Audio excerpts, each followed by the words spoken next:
আজ সোমবার দিন অথবা রাত্রে আল্লাহ সুবহানাহু তাআলার এই শক্তিশালী নাম ইয়া মুজিবু ১৯ বার পড়লে আপনার সাথে কি হবে আপনি কি জানেন? আপনি কল্পনাও করতে পারবেন না। আপনার জীবনে অপূর্ণ আশাগুলো পূর্ণ হয়ে যাচ্ছে এবং আপনি আল্লাহ তাআলার কাছে যা দোয়া করবেন আল্লাহ তাআলা কিভাবে পূরণ করবে আপনি কল্পনা করতে পারবেন না। যদি আজকে আমার বলা এই নিয়ম এই পদ্ধতিতে ইয়া মুজিবু আপনারা যদি পাঠ করতে পারেন, তারপর সঠিক নিয়মে দোয়া করতে পারেন, আল্লাহর কসম করে বলছি আপনার জীবনের সকল চাওয়া পাওয়া পূর্ণ হয়ে যাবে। আপনি আপনার পছন্দের মানুষকে বিয়ে করতে চান, আল্লাহর রহমতে সেটাও ব্যবস্থা হবে। শুধু আপনাকে নিয়মটা মেনে তারপর আমল করতে হবে। যদি কোথাও নিয়মটা ভুল করেন, পয়েন্ট মিস করেন, তাহলে কাজে আসবে না। তাই বলছি না টেনে সম্পূর্ণ ভিডিও দেখার অনুরোধ রইল। আর যারা চ্যানেলটি সাবস্ক্রাইব করেননি দয়া করে চ্যানেলটি সাবস্ক্রাইব করে পাশে থাকবেন। তো প্রিয় বন্ধুরা, আমাদের মাঝে অনেক যুবক ভাই রয়েছে এই যে এত কষ্ট করছে, এত পরিশ্রম করছে, ভাগ্যের চাকা তো পরিপূর্ণ ঘুরছে না, তার ভাগ্য পরিপূর্ণ হচ্ছে না। সে কাউকে পছন্দ করে তাকে হালালভাবে বিয়ে করতে চায়, কিন্তু তাকে সে কাজের জন্য তার চাকরি নেই বলে সে বেকার বলে তাকে বিয়ে করতে পারছে না।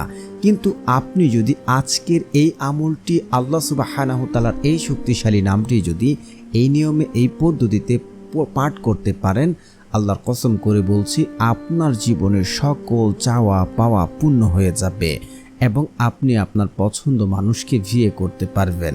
এবং আপনি আল্লাহ তাআলার কাছে যা দোয়া করবেন, হালাল দোয়া, নেক দোয়া, এখানে হারাম কোনো দোয়া করলে কাজে আসবে না।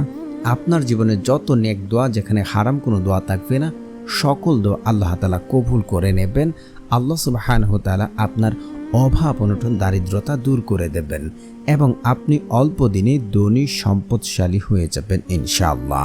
আজ পর্যন্ত এই আমল করে ব্যর্থ হয়েছে এমন একটি লোক আপনি খুঁজে পাবেন না। বহুবার পরীক্ষিত আজকের এই আমলটি। তো আপনাকে শুধু নিয়মটা ভালো করে ফলো করে আমল করতে হবে। আল্লাহ তাআলা কিন্তু পবিত্র কোরআনে বলছেন যে তোমরা আমার কাছে দোয়া করো, আমি তোমাদের দোয়া কবুল করব।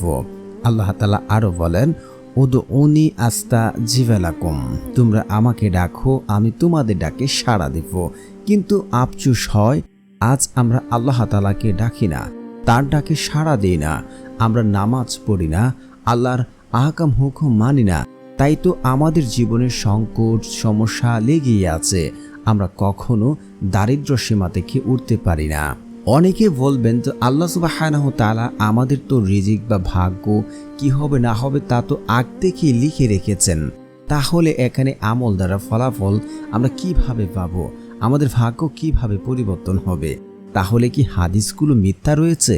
আপনারা তিরমিজি শরীফের হাদিস 2139 নম্বর হাদিসটা একটু যাচাই করে দেখতে পারেন যে বান্দার ভাগ্য পরিবর্তন করতে পারে কেবল দোয়ার মাধ্যমে।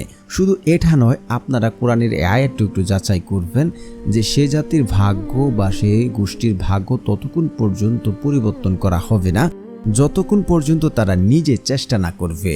আমাকে আপনাকে চেষ্টা করতে হবে, তারপর আল্লাহ তাআলার কাছে চাইতে হবে এবং আপনি আল্লাহ তাআলার কাছে যদি নিয়ম মেনেছেন আল্লাহ আপনাকে দেবেন। এখন আপনি চেষ্টা করছেন না, ধরুন আপনি একটি ছেলে সন্তান চান, তাহলে আপনি যদি বিয়ে না করে আল্লাহ তাআলার কাছে প্রতি রাত্রেই সব কিছু মেনে দোয়া করেন, আল্লাহকে আপনাকে ছেলে সন্তান দেবে। আপনি এভাবে যত বছর দোয়া করেন কোনো কাজে আসবে না। আপনার একটা মাধ্যম লাগবে। মাধ্যম কি? আপনাকে বিয়ে করতে হবে। বিয়ে করে আপনি আল্লাহ তাআলার কাছে দোয়া করতে হবে, তাহলেই তো আল্লাহ তাআলা আপনাকে সন্তান দেবে। কিন্তু এর আগে তো আপনাকে আসমান থেকে হুট করে সন্তান চলে আসবে না। ঠিক তেমনি আপনি যে কাজই করেন না কেন সে কাজে উদ্দেশ্য করে আপনাকে আমল করতে হবে। যেমন আপনি চাকরিতে যাবেন, এখন আপনি আল্লাহ তাআলার কাছে আমলটি করে দোয়া করছেন যে আল্লাহ আমার এই চাকরিটার প্রয়োজন। এইভাবে বলবেন না, আপনি বলবেন আল্লাহ চাকরিটা যদি আমার জন্য মঙ্গলজনক হয় তাহলে সেটা আমাকে দাও, আর যদি আমার জন্য খারাপ হয় তাহলে আমাকে সেই চাকরি দেবে না। কিন্তু আপনাকে আল্লাহ তাআলার কাছে চাইতে হবে। আপনি বিদেশ যাবেন, আপনি কাজে যাবেন, আপনি ব্যবসা করবেন, যে কোনো ক্ষেত্রে আপনি আল্লাহ তাআলার কাছে চাইতে হবে। এই একটা মাধ্যমে যদি আপনি চান, আল্লাহ তাআলা সে মাধ্যমের মাঝে বারাকা দান করবেন, বরকত দান করবেন। এতে আপনার সে কাজে আল্লাহ সুবহানাহু তাআলা বারাকা দান করবেন। তো আমি আপনি যদি মাধ্যম না খুঁজে ঘরে বসে থাকি তাহলে কি কাজ হবে? চেষ্টা করতে হবে, তাহলে আল্লাহ তাআলা আমাদের দোয়া কবুল করবেন। এখন আপনি একজনকে হালালভাবে বিয়ে করতে চান, যদি নিয়ম মেনে আপনি আমল করেন, ইনশাআল্লাহ আপনার দোয়া কবুল করা হবে। তো এখন কথা হচ্ছে, তাহলে আজকে আমরা এই আমলটি কিভাবে করব, আর কিভাবে করলে আমরা আমল দ্বারা দ্রুত ফলাফল পাবো? দেখুন, আমল দ্বারা ফলাফল পেতে হলে আপনাকে কয়েকটি শর্ত এবং কয়েকটি নিয়ম আপনাকে ফলো করতে হবে। আগে নিয়ম বলি, আমল বলি, তারপর আপনাদেরকে দোয়া কবুল না হওয়ার সূত্রগুলো আপনাদের সাথে বলবো। আপনারা দেখে নেবেন আপনার মাঝে এই সমস্যা আছে কিনা, যার কারণে আপনি আমল দ্বারা ফলাফল পাচ্ছেন না। তো এখন কথা হচ্ছে আমলটি করার নিয়ম। আমলটি করার জন্য সঠিক নিয়ম হচ্ছে, এটা একদম এক্সক্লুসিভ একটি আমল। আপনারা আমলটি করার জন্য সর্বপ্রথম উত্তম রূপে ভালোভাবে উজু করবেন। বিসমিল্লাহির রহমানির রহিম এভাবে বলে আপনার উজুটা করবেন। এইভাবে উজু করলে আপনার যতক্ষণ পর্যন্ত উজু থাকবে ততক্ষণ পর্যন্ত ফেরেশতা আপনার জন্য দোয়া করতে থাকবে। তো এটা কত বড় সৌভাগ্যের কাজ যে ফেরেশতা আমার জন্য আপনার জন্য দোয়া করবে। তো উত্তম রূপে উজু করার পর আপনি যদি ব্যবসায় থাকেন বা চাকরি থাকেন, রাস্তায় থাকেন, যেখানে থাকেন, তাহলে ভিন্ন কথা, শুধু উজুটা করে নেবেন। আর বাড়িতে থাকলে আপনি দিন অথবা রাত্রে করলে আপনি 2 রাকাত নফল নামাজ পড়ে নেবেন। আর বাড়িতে ঘরে বসে থাকলেও আপনি 2 রাকাত নফল নামাজ পড়ে নেবেন। পড়ে আপনারা এই দুটি জিকির আপনারা 100 বার করে করবেন। এখন কথা হচ্ছে, তাহলে জিকির কেন? দেখুন, জিকির করলে আল্লাহ সুবহানাহু ওয়া তাআলার প্রশংসা করা হয়, আপনার অন্তরটাও সফট হয়ে আসবে। তো আপনারা এই দুটি জিকির করে নেবেন। সুবহানাল্লাহ সুবহানাল্লাহ সুবহানাল্লাহ সুবহানাল্লাহ, আলহামদুলিল্লাহ আলহামদুলিল্লাহ আলহামদুলিল্লাহ আলহামদুলিল্লাহ। এইভাবে আপনারা জিকির করবেন। করার পর আপনারা আপনাদের যদি দারিদ্রতা থাকে, দারিদ্রতা অবশ্যই সবার মাঝে রয়েছে, টাকার সমস্যা, দারিদ্রতা, বিপদ আপদ, সবচেয়ে গুরুত্বপূর্ণ হচ্ছে আপনি যদি ইস্তেগফার হর হামেশায় আঁকড়ে ধরে পড়তে পারেন, ভাই আল্লাহর কসম করে বলছি, আমি জীবনে ইস্তেগফার পড়ে কল্পনা করিনি এমন সকল জায়গা থেকে, এমন সকল উৎস থেকে কাজের বা টাকার ব্যবস্থা হয়েছে। তো আপনি যদি পড়েন, আপনার যদি টাকার খুবই প্রয়োজন পড়ে, তাহলে আপনারা ইস্তেগফার হর হামেশায় পড়বেন। আপনি কল্পনা করতে পারবেন না আল্লাহ তাআলা আপনাকে এমন জায়গা থেকে, এমন উৎস থেকে রিজিক দান করবেন, টাকা পয়সার ব্যবস্থা করবেন। তো আপনার যদি দুনিয়াতে এমন কোনো কঠিন বিপদে পড়েন যেখান থেকে কোনো উদ্ধার হওয়ার কোনো পথ বা কোনো পদ্ধতি খুঁজে পাচ্ছেন না, তাহলে আপনারা ইস্তেগফার বেশি বেশি পড়বেন। তো তারপর আপনারা এইভাবে পড়বেন। অনেকে পড়ে আস্তাগফিরুল্লাহ আস্তাগফিরুল্লাহ, এইভাবে পড়লে হবে না। আপনারা সুন্দরভাবে আস্তাগফিরুল্লাহ আস্তাগফিরুল্লাহ আস্তাগফিরুল্লাহ এইভাবে আপনারা 100 বার পড়ে নেবেন। তারপর হচ্ছে আপনারা রাসূল সাল্লাল্লাহু আলাইহি ওয়াসাল্লামের উপরে দুরূদ পড়বেন। কেন পড়বেন? কারণ দুরূদবিহীন দোয়া কবুল করা হয় না, আর দুরূদের বহু ফজিলত রয়েছে। যে ব্যক্তি দুরূদ শরীফ পাঠ করবে, ওই ব্যক্তির 10টি গুনাহ ক্ষমা করা হবে, তার 10টি মর্যাদা বৃদ্ধি করে দেওয়া হবে। আর দুরূদ যদি না পড়েন তাহলে আপনার দোয়া কবুল হবে না, কোনো কাজে আসবে না। তো আপনারা যারা পারেন না, আমার সাথে সাথে পড়ে নিন, শুনলে হয়ে যাবে ইনশাআল্লাহ। আল্লাহুম্মা সাল্লি আলা মুহাম্মাদ ওয়া আলা আলি মুহাম্মাদ কামা সাল্লাইতা আলা ইব্রাহিম ওয়া আলা আলি ইব্রাহিম ইন্নাকা হামিদুম মাজিদ। আল্লাহুম্মা বারিক আলা মুহাম্মাদ ওয়া আলা আলি মুহাম্মাদ কামা বারাকতা আলা ইব্রাহিম ওয়া আলা আলি ইব্রাহিম ইন্নাকা হামিদুম মাজিদ। তারপরে হচ্ছে আপনারা পড়ে নেবেন আয়াতুল কুরসি একবার।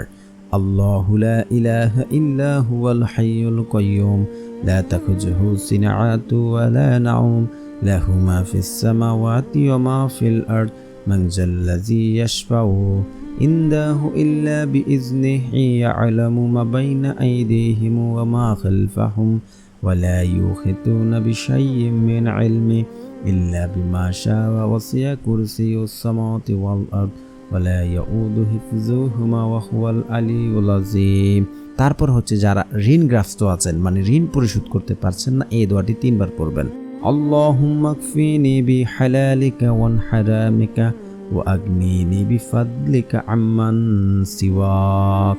আপনার যদি পাহাড় সম পরিমাণ ঋণও থাকে, আপনি যদি এটা পড়তে থাকেন, আপনার ঋণ আল্লাহ সুবহানাহু ওয়া তাআলা কুদরতিভাবে ব্যবস্থা করে দেবেন। তো আপনারা সবসময় এটি পড়বেন। তারপরে হচ্ছে আপনারা একবার সূরা ফাতিহা পড়বেন। বিসমিল্লাহির রহমানির রহিম, আলহামদুলিল্লাহি রাব্বিল আলামিন, আর রহমানির রহিম, মালিকি ইয়াউমিদ্দিন, ইয়াকা না'বুদু ওয়া ইয়াকা নাস্তাঈন, ইহদিনাস সিরাতাল মুস্তাকিম, সিরাতাল লাযিনা আন'আমতা আলাইহিম গায়রিল মাগদুবি আলাইহিম ওয়ালাদ-দাল্লিন, আমিন। তারপর 3 বার সূরা ইখলাস পড়বেন। বিসমিল্লাহির রহমানির রহিম, কুল হুয়াল্লাহু আহাদ, আল্লাহুস সামাদ, লাম ইয়ালিদ ওয়া লাম ইউলাদ ওয়া লাম ইয়াকুল লাহু কুফুয়ান আহাদ। তারপর হচ্ছে আল্লাহ সুবহানাহু ওয়া তাআলার এই শক্তিশালী নামটি পড়ে নেবেন। তো প্রিয় বন্ধুরা, যারা এই চ্যানেলটি সাবস্ক্রাইব করবেন তাদের মনের আশা পূর্ণ হবে ইনশাআল্লাহ। আল্লাহ সুবহানাহু ওয়া তাআলার শক্তিশালী নামটি হচ্ছে ইয়া মুজিবু, ইয়া মুজিবু, ইয়া মুজিবু। এভাবে আপনারা পড়ে নেবেন।